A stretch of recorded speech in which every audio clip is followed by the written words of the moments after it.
Chief selector شاہد آفریدی نے کہا ہے کہ قومی ٹیم کے لیے غیر ملکی کوچ کی جانب سے آن لائن کوچنگ کا تصور سمجھ سے بالاتر ہے۔ ہر دور میں کپتان کی ذاتی پسند اور ناپسند ہوتی ہے۔ میڈیا سے گفتگو کرتے ہوئے سابق ٹیسٹ کپتان شاہد آفریدی کا کہنا تھا کہ پاکستان میں کرکٹ کو دوام بخشنے کے لیے گراس روٹس لیول پر کام کرنا ہوگا۔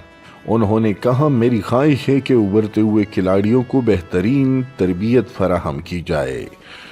شاہد آفریدی کا کہنا تھا کہ پی ایس ایل 8 سے قبل کوئٹہ میں نمائشی میچ کا انعقاد خوشائند ہے۔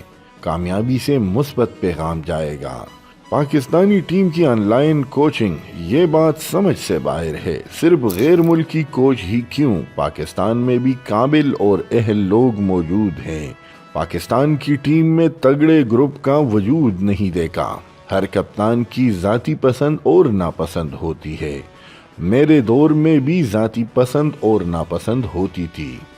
ان کا کہنا تھا کہ چیف سلیکٹر کی ذمہ داری بہت اہم ہوتی ہے۔ پشاور زلمی سے دور نہیں ہوا تھا۔ ہر ایک کا اپنا طریقہ کار ہوتا ہے۔ پاکستان کرکٹ ٹیم کو آل راؤنڈرز کی ضرورت ہے۔ پاکستان کو اچھے فاسٹ بالر مل رہے ہیں۔ بلوچستان کو اہمیت دینے کی ضرورت ہے۔ شاہد آفریدی کا مزید کہنا تھا کہ بلوچستان میں بہترین ٹیلنٹ موجود ہے۔